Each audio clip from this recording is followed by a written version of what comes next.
오늘도 예배 자리에 오신 여러분들을 주님의 이름으로 환영하고 또 축복합니다. 1980년에 미국 하버드 대학교에서 33살의 나이로 최연소 교수로 임명된 존 카터라는 사람이 있습니다. 33살에 하버드 대학교 교수가 되었으니까요. 굉장한 대단한 인물이죠. 이 사람은 현존하는 최고의 경영, 컨설팅을 하는 사람 중에 한 사람인데요. 이 사람이 쓴 책 중에서 우리의 빙산이 녹고 있다 하는 제목을 가진 책이 있습니다. 이 책의 제목만 보면 환경에 대한 책이라고 우리가 생각이 들어지는데요. 근데 이 책은 환경에 관한 책은 아니고 경영에 관한 책입니다. 이전에 절대적으로 녹지 않을 것이라고 생각했던 빙산이 오늘날 조금씩 녹고 있는 것처럼 오늘날 우리가 사는 세상에 절대적인 근간을 이루고 있었던 모든 것들이 흔들리고 있는 그런 세상을 우리가 살고 있다는 뜻입니다. 절대적으로 안전한 직장도 없고요. 또 절대적으로 안전한 자산도 없는 그런 시대가 우리의 시대가 되었다는 것입니다. 그래서 이 책의 제목이 오늘날 우리가 살아가고 있는 이 시대를 잘 대변하는 그런 제목으로 되어 있습니다. 성도 여러분, 코로나 시대를 살아가는 여러분들의 삶의 현장은 어떠십니까? 오늘은 기근 중에도 하나님께서 함께 하시는가라는 제목으로 오늘 본문을 함께 생각해 보기를 원하는데요. 모든 근간들이 흔들리고 있는 이 시대 가운데에도 하나님은 그의 성도들과 함께 하시는가 하는 질문을 가지고 오늘 본문을 함께 생각해 보기를 원합니다. 오늘 본문의 첫 번째 이야기는 야곱의 가족들이 애굽에 정착하는 이야기인데요. 주보의 첫째 옆에다가 이스라엘의 정착이라고 한번 적어 보겠습니다. 오늘 본문을 통해서 우리는 세 가지 이야기를 살펴볼 텐데요. 첫 번째 이야기는 이스라엘이 애굽에 정착하는 이야기로 되어 있습니다. 근데 오늘 본문에 야곱의 가족들이 애굽에 정착하는 이야기가 크게 세 가지 과정으로 설명이 됩니다. 정착의 첫 번째 과정은 야곱의 가족들이 애굽에 도착하는 이야기인데요.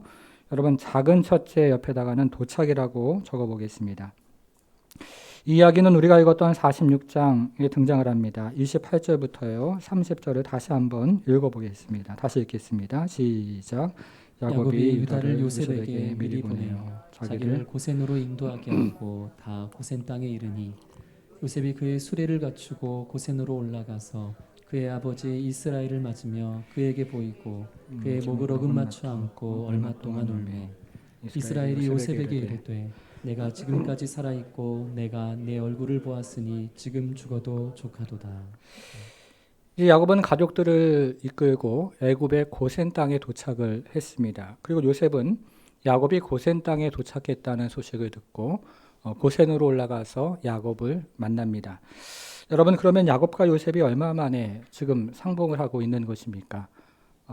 요셉이 애굽으로 팔려갈 때 나이가 17살이었습니다. 그리고 애굽에서 총리가 될 때 나이가 30살이었습니다.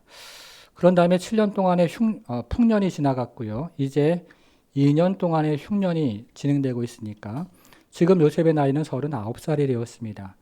17살에 애굽에 팔려갔다가 지금 39살이 되었으니까요. 만 22년 만에 야곱과 요셉이 만나고 있습니다. 여러분 아버지와 아들이 만 22년 만에 만나니까 무슨 말이 필요하겠습니까? 그래서 오늘 본문을 보면 야곱과 요셉은 아무 말도 하지 않고 서로 부둥켜 안고 한참을 웁니다. 이렇게 한참을 운 다음에 야곱이 말을 꺼내기 시작하는데요. 이제 내가 너의 얼굴을 보았으니 죽어도 족하다 이렇게 말을 합니다. 죽었다가 살아난 그 아들을 만나는 아비의 심정이 아닐까 하는 생각이 듭니다. 오늘 본문의 두 번째 정착 과정은 요셉의 가족들이 바로를 만나는 이야기로 되어 있습니다. 여러분 작은 둘째 옆에다가는요 알현이라고 적어보겠습니다. 요셉의 가족들이 바로를 알현하는 이야기인데요. 여기는 몇 가지 순서가 있습니다. 첫 번째 순서는 요셉이 바로 앞에 나아가는 것인데요. 요셉이 가장 먼저 바로 앞에 나아가서 자신의 가족들의 가축들을 데리고 고센 땅에 도착했다는 사실을 알렸습니다. 두 번째 순서는 요셉의 형제들이 바로에게 나가는 것인데요. 요셉의 형제들은 바로에게 나아가서 우리로 하여금 고센 땅에 정착할 수 있게 해달라고 요청을 했습니다. 그리고 마지막 순서는 야곱이 바로를 만나는 것인데요. 성경은 이 장면을 굉장히 인상적으로 기록을 하고 있습니다. 여러분 7절을 한번 보십시오. 47장 7절을 한번 보시겠습니다. 요셉이 자기 아버지 야곱을 인도하여 바로 앞에 서게 하니 이렇게 되어 있습니다. 여러분 이 모습을 머릿속으로 한번 상상을 해 보십시오. 바로는 천하제일의 왕입니다. 수많은 신하를 거느리고 있는 왕이고 애굽의 모든 재물을 가지고 있는 왕이며 또 애굽의 모든 권력을 가지고 있는 천하제일의 왕입니다. 이에 반해서 야곱은 자기 식구들과 그리고 지금 애굽의 가나안에서 가지고 온 가축들밖에 없는 평범한 가장이요. 그리고 지금은 집도 없고 땅도 없는 불쌍한 나그네에 불과합니다. 그러나 야곱은 바로에게 없는 것이 있었는데요. 그것은 야곱이 하나님께서 함께 하시는 복의 근원이라는 사실이었습니다. 그래서 세상적으로 보면 참 평범한 이 야곱이 한 나라의 왕, 그것도 애굽의 왕인 바로에게 복을 빌어주고 있습니다. 7절을 조금만 더 읽어보겠습니다. 요셉이 자기 아버지 야곱을 인도하여 바로 앞에 서게 하니 야곱이 바로에게 축복하며 이렇게 되어 있습니다. 여러분 10절도 한번 보겠습니다. 야곱이 바로에게 축복하고 그 앞에 나오니라 이렇게 되어 있습니다. 여기에 사용된 축복하다는 말은 특별히 바라크라는 히브리 말을 번역한 것인데요. 이 말은 하나님께서 인간을 축복한다 하는 그런 의미도 있고 높은 자가 낮은 자를 축복한다 하는 그런 데에 사용되기도 하는 말입니다. 야곱이 복의 근원이 되어서 열방을 축복하고 있다는 뜻이 됩니다. 사랑하는 여러분, 하나님께서 저와 여러분도 복의 근원으로 불러주셨습니다. 하나님께서는 저와 여러분도 우리 가정을 축복하고 또 이웃을 축복하고 나라와 민족을 축복하는 그런 복의 근원으로 불러주시는 것입니다. 바라기는 이 한 주간 또 우리가 복의 근원인 것들을 기억하고요. 그런 정체성을 가지고 주변을 축복하고 일터를 축복하고 가정을 축복하고 나라와 민족을 축복하며 살아가는 성도들 되기를 주님의 이름으로 축복합니다. 정착의 세 번째 과정은 야곱의 가족들이 고센 땅에 이제 거주를 하는 것인데요. 작은 셋째 옆에다가 거주라고 적어보겠습니다. 그 내용은 47장 11절과 12절에 나오는데 야곱의 가족들이 애굽에 어디에 어떻게 정착을 했는지를 보여주는 굉장히 중요한 기록이라고 할 수 있습니다. 여러분 11절에 보시면요. 요셉이 바로의 명령대로 그의 아버지와 그의 형제들에게 거주할 곳을 주되 어디로 주었습니까? 애굽의 좋은 땅 라함셋 고센을 다른 말로 표현한 것입니다. 애굽의 좋은 땅 라함셋을 그들에게 소유로 삼게 하고 라고 이야기합니다. 굉장히 중요한 기록입니다. 12절도 한번 보시겠습니다. 또 그의 아버지와 그의 형들과 그의 아버지의 온 집에 그 식구를 따라 먹을 것을 주어 봉양하였더라 이야기합니다. 고센에서 정착을 한 후에 이들은 고센에서 주는 요셉으로 하여금 애굽 바로가 주는 그 좋은 양식을 고센 땅에서 먹게 되었다는 것입니다. 야곱의 가족들은 이처럼 애굽의 좋은 땅에 정착을 하고 또 좋은 양식을 공급받았습니다. 애굽에 성공적으로 정착을 했다는 이야기를 오늘 본문의 첫 번째 이야기에서 하는 것입니다. 오늘 본문의 두 번째 이야기입니다. 오늘 본문의 두 번째 이야기는요. 기근의 마지막 5년 동안 일어났던 일을 기록하고 있는데요. 요셉이 자신의 창고를 열어서 이 기근의 마지막 5년 동안 애굽 사람을 구원하고 그리고 온 땅에 있는 사람들을 구원하는 이야기로 되어 있습니다. 여러분 그런데 오늘 본문의 두 번째 이야기는요. 매우 극심한 기근에 대한 이야기로 시작을 합니다. 13절을 보시겠습니다. 13절 기근이 더욱 심하여 사방에 먹을 것이 없고 애굽 땅과 가나안 땅이 기근으로 황폐하니 기근이 너무 심해서 사방에 먹을 것이 전혀 없는 그런 상황이 되었습니다. 그래서 애굽 땅과 가나안 땅이 기근으로 모두 황폐하게 되어지는 그런 상황이 된 것입니다. 그러나 요셉은 오래전부터 이 기근을 대비해 왔기 때문에 요셉의 창고에는 사람들에게 먹일 수 있는 양식이 가득했습니다. 그래서 요셉은 이 시기 가운데 자신의 창고에 있는 그 곡식을 풀어서 사람들, 애굽 사람들과 그리고 온 땅에 있는 사람들을 구원하고 있습니다. 그것을 몇 가지 구절로 설명을 하고 있는데요. 먼저 14절을 한번 보겠습니다. 14절을 한번 보셔요. 요셉이 곡식을 팔아 이렇게 되어 있습니다. 여기 곡식이라는 말의 표시를 한번 해보겠습니다. 요셉이 곡식을 팔아 애굽 땅과 가나안 땅에 있는 돈을 거두어 드리고 이렇게 이야기를 하죠. 자, 이제 애굽 백성들은 기근 때문에 돈을 내어주고 요셉의 창고에서 곡식을 사다가 먹었습니다. 자, 작은 첫째 옆에다가는요, 곡식이라고 적어보겠습니다. 곡식. 요셉의 창고에서 곡식을 받아서 연명을 했다는 뜻입니다. 자, 두 번째 구절은 17절입니다. 17절 보시겠습니다. 그들이 그들의 가족을 요셉에게 끌어오는지라 요셉이 그 말과 양떼와 소떼와 나귀를 받고 그들에게 먹을 것을 주되. 자, 이번에는 먹을 것 여기 표시를 해보겠습니다. 먹을 것을 주되 곧 모든 가축과 바꾸어서 그해 동안에 먹을 것을 그들에게 주니라 이렇게 되어 있습니다. 여러분, 이번에는 애굽 사람들이 가축을 다 내어주고 요셉의 곡식 창고에 있는 먹을 것을 받아가 연명을 하게 됩니다. 자, 이번에는 둘째 옆에다가요, 작은 둘째 옆에다가 먹을 것이라고 적어 보겠습니다. 먹을 것. 먹을 것을 가지고 그 해를 난 것입니다. 그러나 다음 해가 되자 이 먹을 것, 양식도 모두 떨어지게 됩니다. 여러분 19절을 한번 보시겠습니다. 19절 보셔요. 우리가 어찌 우리의 토지와 함께 주의 목전에서 죽으리까? 우리 몸과 우리 토지를 먹을 것을 주고 사소서. 우리가 토지와 함께 바로의 종이 되리니 우리에게 종자를 주시면 우리가 살고 죽지 아니하며 토지도 황폐하게 되지 아니하리이다. 여기서는요, 종자라는 말에 표시를 해보겠습니다. 종자. 여러분 찾으셨어요? 예, 찾으셨습니까? 종자라는 말 찾았습니까? 예, 종자라는 말에 표시를 한번 해보셔요. 이번에는 애굽 사람들이 토지와 자유를 내어주고 요셉의 창고에서 종자를 받았다는 뜻입니다.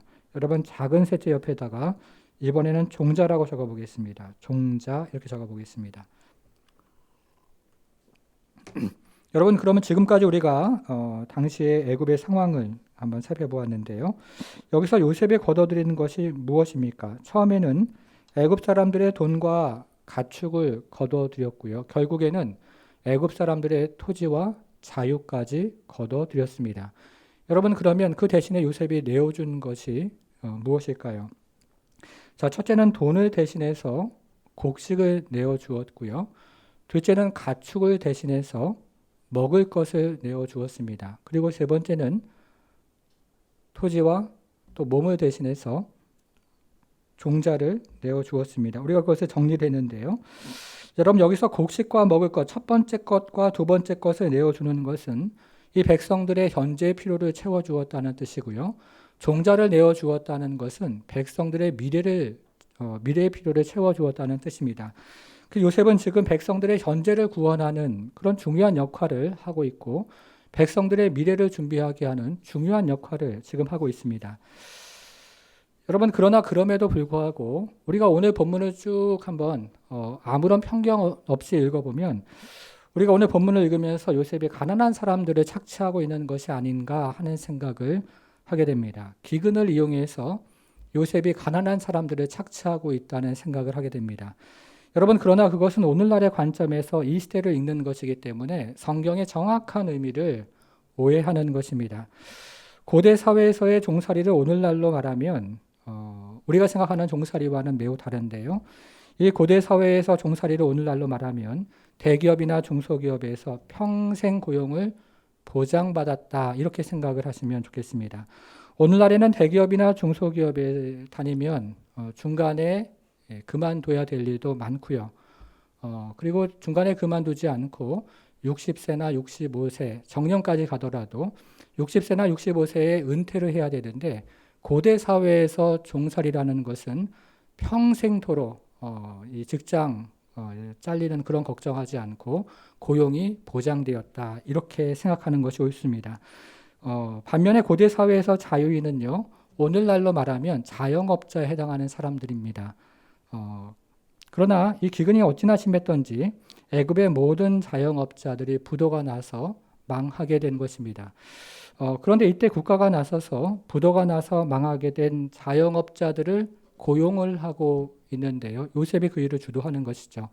요셉이 이렇게 가난해지고 그래서 부도가 나고 망하게 된 자영업자들에게 국가의 공무원처럼 채용을 해서 이들의 평생 고용을 지금 보장을 해주고 있다 하는 것이 오늘 본문을 읽는 바른 방법이라고 할 수 있습니다.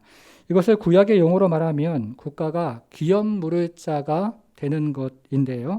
딱한 처지에 몰려있는 사람들의 땅을 사고 그리고 그들을 종으로 삼아서 그들의 인생을 책임져 주는 제도라고 할 수 있습니다. 그래서 애굽 백성들이 요셉에게 여러분 어떤 말을 하고 있는지 한번 들어보십시오. 25절을 한번 보겠습니다. 25절 한번 보셔요. 같이 좀 읽어보겠습니다. 시작.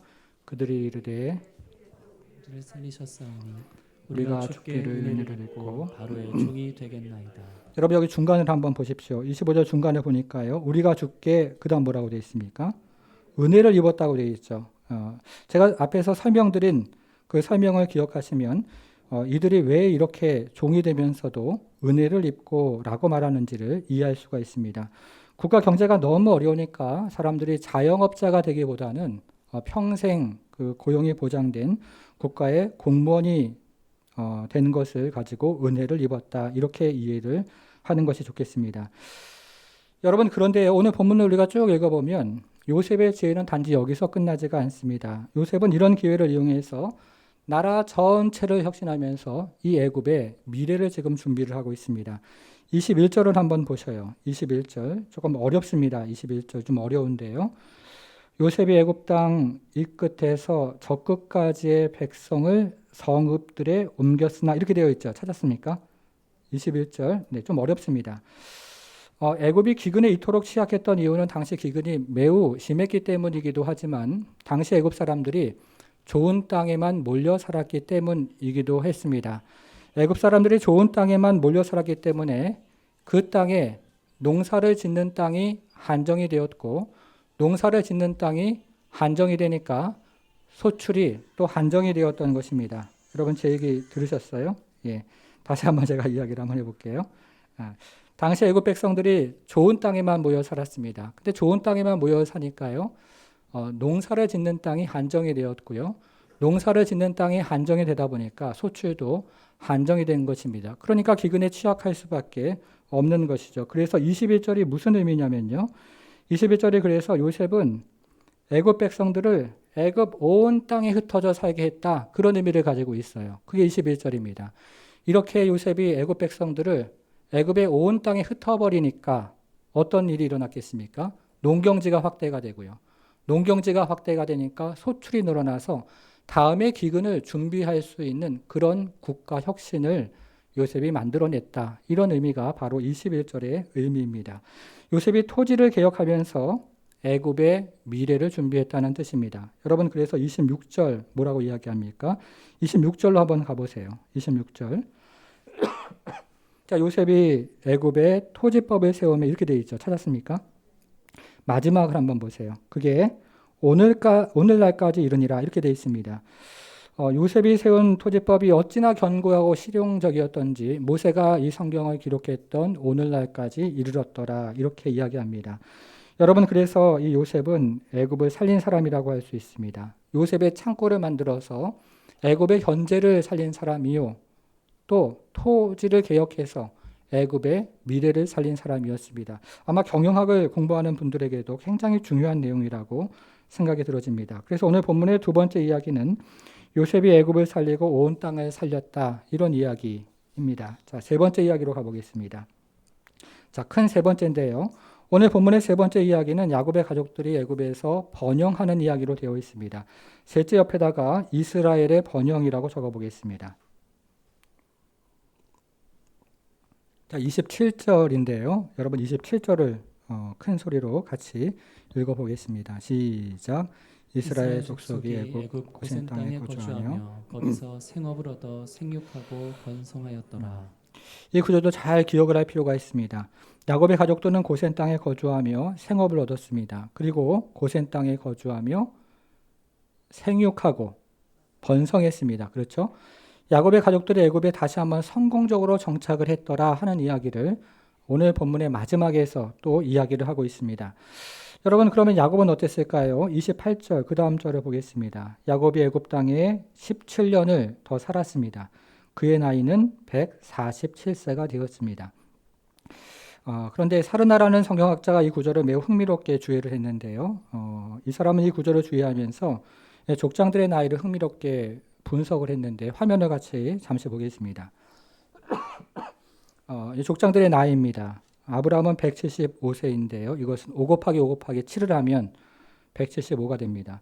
이삭은 180살까지 살았죠. 6 곱하기 6 곱하기 5가 됩니다. 야곱은 147세인데요. 7 곱하기 7 곱하기 3이 됩니다. 여러분 계산해 보지 않으셔도 제가 미리 계산하고 들어왔기 때문에 믿으셔도 괜찮겠습니다.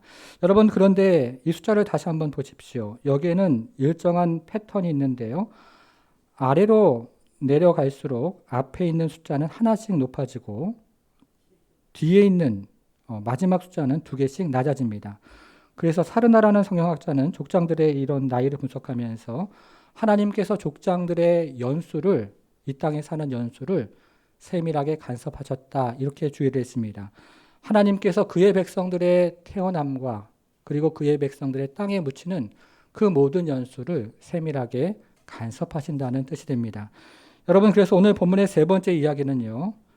애굽에서 이스라엘도 번영을 하고 야곱도 축복을 받았습니다. 이런 이야기로 오늘 본문은 결말이 되어집니다. 자, 그럼 오늘 본문은 어떤 이야기를 하고 있는 것일까요? 이제 임마누엘이라는 제목으로 적용을 한번 해보겠습니다. 우리가 지금까지 오늘 본문의 내용을 함께 생각을 해보았는데요. 오늘 본문을 읽을 때 굉장히 중요한 것이 한 가지가 있습니다. 오늘 본문을 읽을 때 꼭 오늘 본문의 배경을 염두에 두고 오늘 본문을 읽어야 우리가 오늘 본문을 제대로 읽을 수 있다는 것입니다. 오늘 본문의 배경이 무엇이었습니까? 13절 다시 한번 보셔요. 13절. 기근이 더욱 심하여 사방에 먹을 것이 없고 애굽 땅과 가나안 땅이 기근으로 황폐해서 이것이 오늘 본문의 배경입니다. 그런데 오늘 본문은 이 기근이 어찌나 심했는지를 계속해서 우리에게 들려주고 있습니다. 자, 14절 다시 보겠습니다.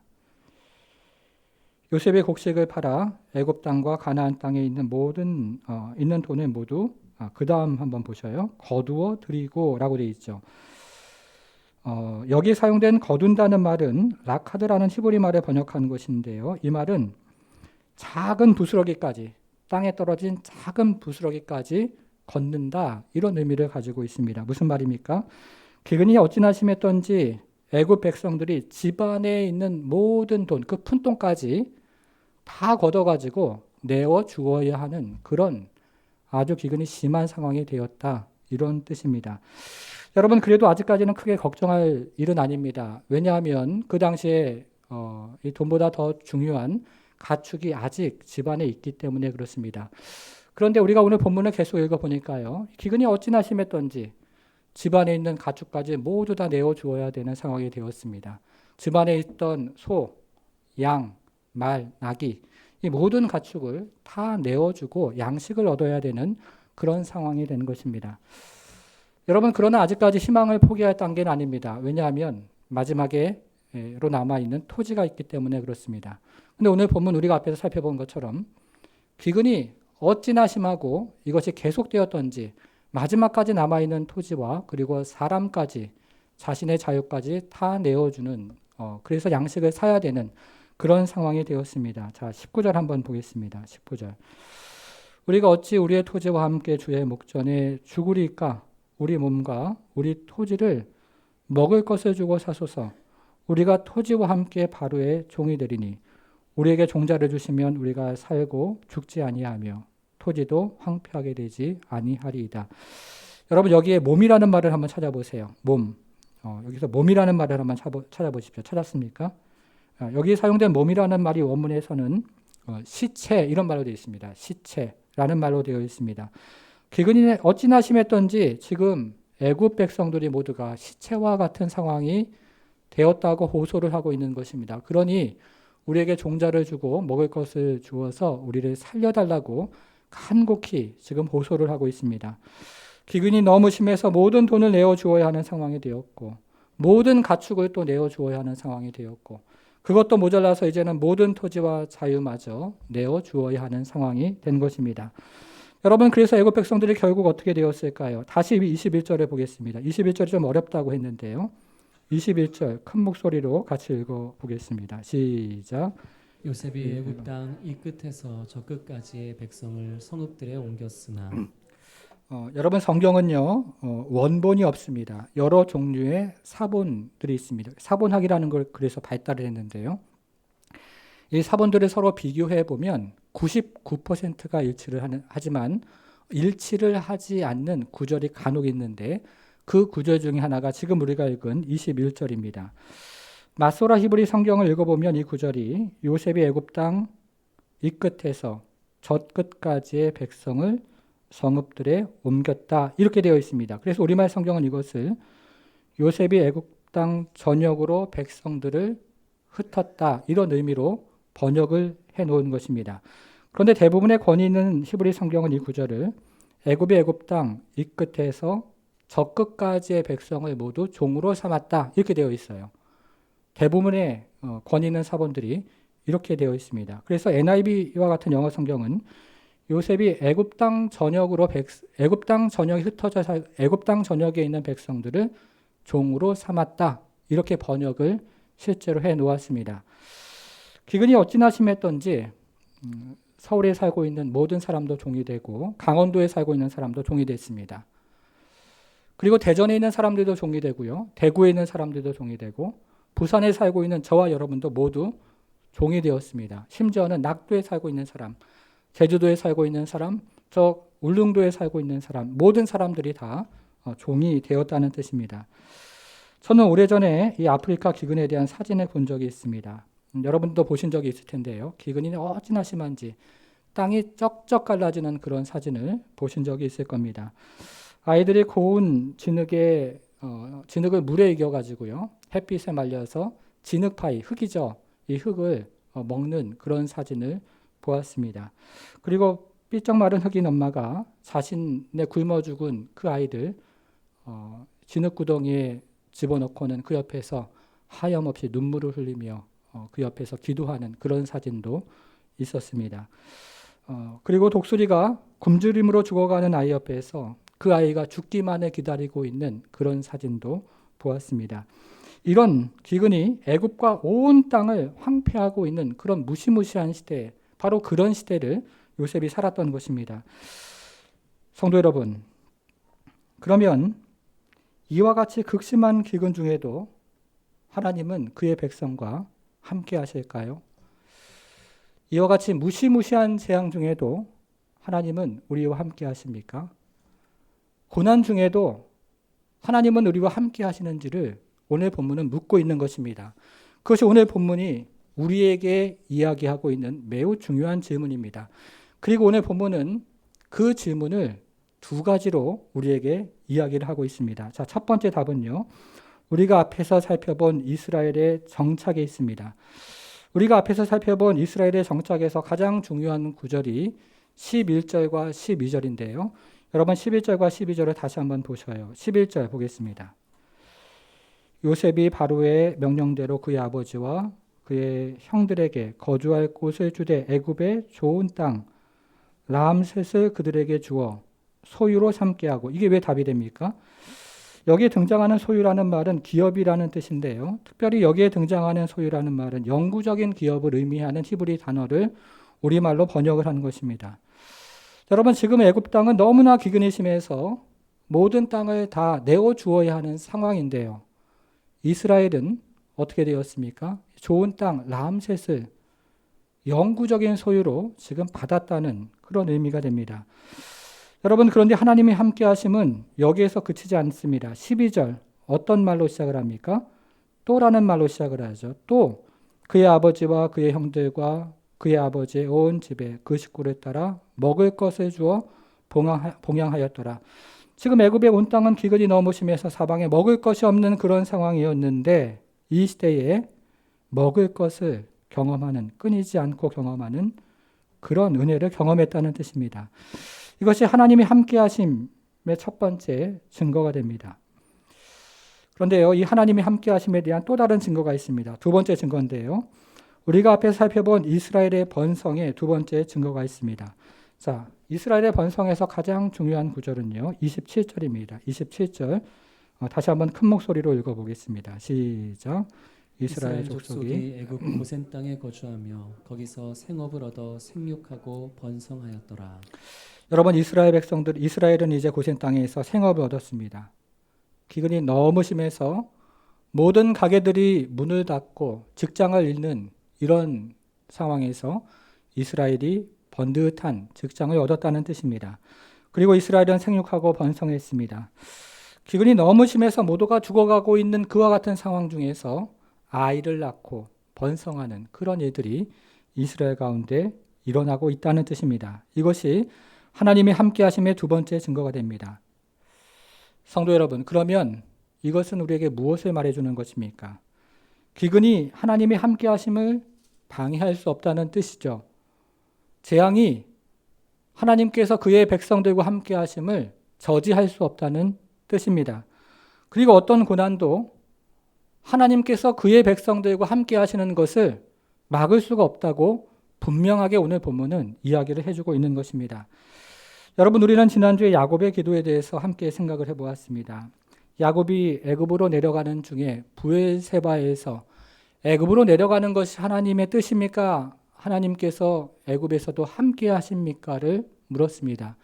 이때 하나님께서는 야곱에게 나타나서 애굽으로 내려가는 것이 언약의 변경이 아니라 언약의 일부이기 때문에 애굽으로 내려가는 것이 하나님의 뜻이며 그리고 애굽에서도 내가 너와 함께 하겠다는 약속의 말씀을 주셨습니다. 여러분, 그런데 말입니다.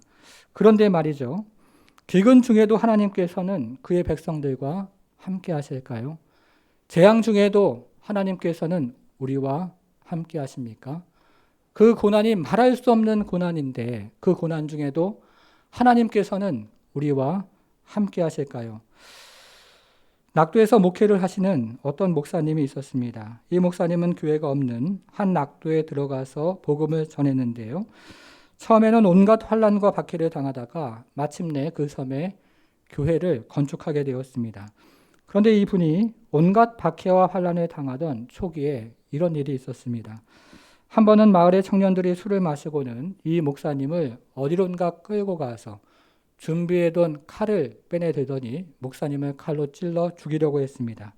그런데 목사님을 칼로 찔러 죽이려고 했던 청년들이 갑자기요 혼비백산을 하더니 주랭랑을 치기를 시작했습니다. 그리고 이 청년들이 일주일 후에 이 목사님이 심호하는 그 교회 주일 예배에 찾아와서 무릎을 꿇고 용서를 구하면서 이런 말을 했습니다. 그날 밤에 칼을 가지고 목사님을 죽이려고 했는데 갑자기 키가 크고 무시무시하게 생긴 자가 큰 칼을 들고 우리를 노려보는 것을 보았습니다. 그래서 우리가 혼비백산을 해서 뒤도 돌아보지 않고 주랭랑을 쳤습니다. 이런 이야기를 했습니다. 여러분, 오늘날의 낙도나 오제와 같은 복음의 최전방 지역에서는 이와 같은 기적의 역사가 계속 끊이지 않고 일어나고 있는데요. 하나님께서 그의 백성들과 함께 하신다는 것을 친히 보여주는 증표입니다. 성도 여러분, 하나님께서 함께 하시는 모습은요, 사람마다 다르고 그리고 때마다 다릅니다. 하나님께서 요셉과 함께 하실 때 요셉은 애굽에서 13년 동안이나 종살이를 하고 옥살이를 했습니다. 또 하나님께서 요셉과 함께 하실 때 요셉은 애굽의 총리가 되었습니다. 하나님께서 요셉과 함께 하실 때 그것이 때로는 고난으로 나타나기도 하고 때로는 형통으로 나타나기도 했습니다. 그런데 우리가 오늘 본문을 통해서 꼭 붙잡아야 되는 진리의 말씀은 하나님께서 정말로 저와 여러분들과 함께 하신다는 사실입니다. 특별히 기근을 당할 때 하나님께서는 그의 백성들과 함께 하십니다. 고난을 당할 때 하나님의 함께 하심이 있다는 것입니다.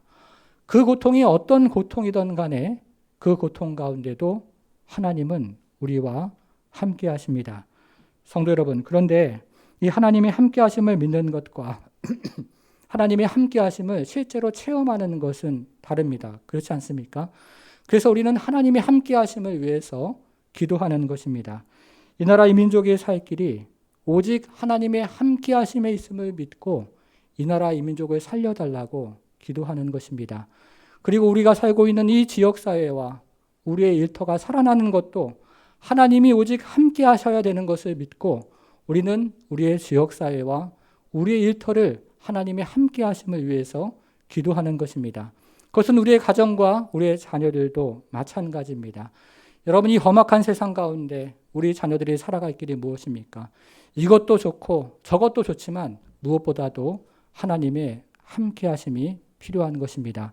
사랑하는 성도 여러분, 이 나라 이 민족의 살 길은 하나님의 함께 하심에 있고 이 땅의 경제가 살고 우리의 가정이 살고 우리의 가게가 사는 길도 하나님의 함께 하심이 있습니다. 하나님께서 함께 하시면 이 나라의 민족 다시 살아날 수 있고 우리의 가정은 다시 살아날 수 있고 우리의 자녀들도 다시 살아날 것을 믿습니다.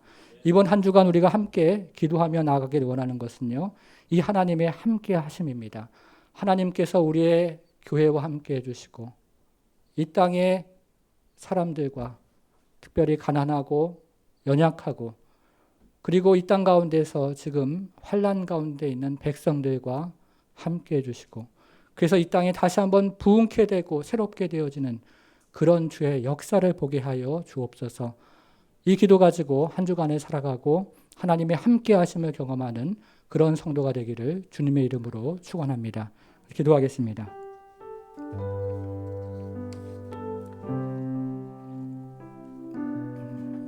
사랑하는 성도 여러분, 이 나라 이 민족의 살 길이 어디 있습니까? 많은 위정자들이 이 나라 이 민족의 살 길이 이것이라고 말하고 저것이라고 말하지만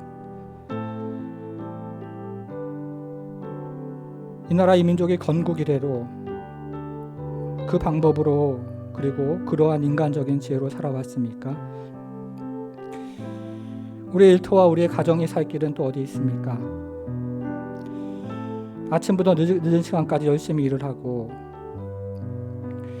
그리고 우리 자녀들 열심히 가르치지만 그것이 만일에 인간적인 우리의 열심이라면 그것이 과연 살 길이겠습니까? 사랑하는 성도 여러분, 이 나라 이 민족의 살 길, 우리의 가정의 살 길, 우리의 가정의 살 길은 오직 하나님의 함께 하심에 있습니다. 그런데 하나님께서 오늘 본문을 통해서 우리에게 어떤 음성을 들려주십니까? 극심한 기근 가운데서도 하나님이 함께 하신다고 말씀하시고 극심한 고난 가운데서도 하나님은 함께 하신다고 말씀하십니다. 우리가 이전에 하나님이 함께 하실 때 이 나라의 민족이 참으로 웃음소리가 끊이지 않고 우리의 경제가 일어나고 우리의 교회가 부흥하는 것을 보았습니다. 그러나 오늘날 우리가 살아가는 이 시대가 어떻습니까?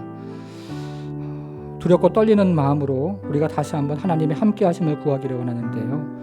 하나님 아버지, 이 나라 이 민족 가운데 함께 해주시고 우리의 가정 가운데 함께 해주시고 이 땅 가운데 함께 하셔서 다시 우리가 새롭게 되고 우리 영혼이 일어나고 그리고 우리의 신앙이 새롭게 되고 새로운 예배자로 서서 하나님의 함께 하심을 경험하는 그런 우리 또 교회 그리고 가정, 일터, 이 나라 이 민족이 되게 하여 주옵소서. 이 마음 가지고 하나님의 함께 하심을 위해서 함께 기도하겠습니다. 하나님 아버지, 하나님 아버지, 이 나라 이 민족의 살 길이 어디 있습니까? 주님, 이 땅의 교회가 살 길은 또 무엇입니까? 하나님 아버지, 우리의 일터가 살 길은 또 무엇입니까? 주여, 우리의 자녀들이 살 수 있는 길이 무엇입니까? 하나님이 함께 하실 때 하나님 아버지 다시 한번 부흥의 불길이 일어나고 하나님께서 함께 하실 때 다시 한번 하나님 아버지 고난 가운데서도 하나님의 살리심을 우리가 경험하고 하나님이 함께 하심을 우리가 하나님 아버지 경험할 때 다시 한번 우리가 일어날 줄 믿사오니 주여 불쌍히 여겨주시고 주여 긍휼히 여겨주시고 주여 하나님 아버지 인도하셔서 우리 하나님의 함께 하심을 하나님 경험하고 주 앞에 나아가는 은혜가 있도록 하나님 함께 해 주옵소서. 하나님 아버지 이 땅에 있는 교회들에게 함께 해 주시고 하나님 아버지 심령이 하나님 아버지 참으로 낙심하는 자들 하나님 그리고 희망을 잃어버린 자들 그리고 고통 가운데 있는 자들 그리고 하나님 아버지 참으로 땅에 엎드려진 자들 다시 한번 하나님의 함께 하심으로 소망과 능력과 영광이 나타나는 이 나라의 민족 될 수 있도록 우리 하나님 함께 해 주옵소서. 하나님 아버지 하나님 함께 하실 때 사람들의 표정이 달라지고 말이 달라지며 또 웃음소리와 그리고 끊임없는 행복감과 또 하나님을 향한 그 두 손 하나님 두 손이 올라가고 그래서 찬양과 기도와 하나님 말씀이 끊이지 아니하는 그런 시대를 지나가고 있는데 주여 불쌍히 여겨주시고 긍휼히 여겨주셔서 우리가 다시 한번 하나님의 함께 하심을 바라보며 주 앞에 하나님 나와 간절히 기도하는 주의 백성들이 모두가 될 수 있도록 우리 하나님 함께해 주옵소서. 하나님 이 나라 이 민족을 다시 주의 함께 하심으로 일으켜 세워주시고 이 나라의 어려운 경제를 하나님이 함께 하심으로 다시 부흥케 하시며 무엇보다도 이 나라 하나님 이 민족의 교회들을 주님께서 함께 하셔서 부흥의 역사, 말씀과 기도가 끊이지 아니하고 새로운 생명이 끊이지 아니하는 하나님 아버지 영원 구원의 역사가 일어나는 교회들 될 수 있도록 주여 도우셔서 하나님 우리가 이 한 주간 하나님의 함께 하심을 위해 기도하며 같이 마음을 모을 때 우리 하나님께서 함께 하심으로 하나님 우리 교회 안에 있는 연약한 자들이 다시 한번 일어서고 병든 자들이 회복되어지고 우리 하나님의 은혜와 영광을 바라보며 하나님 아버지 다시 한번 부흥과 예배와 기도와 하나님 말씀이 다시 한번 부흥케 되어지는 역사를 경험할 수 있도록 우리 하나님 함께해 주옵소서. 감사드리며 예수님의 이름으로 기도하옵나이다. 아멘.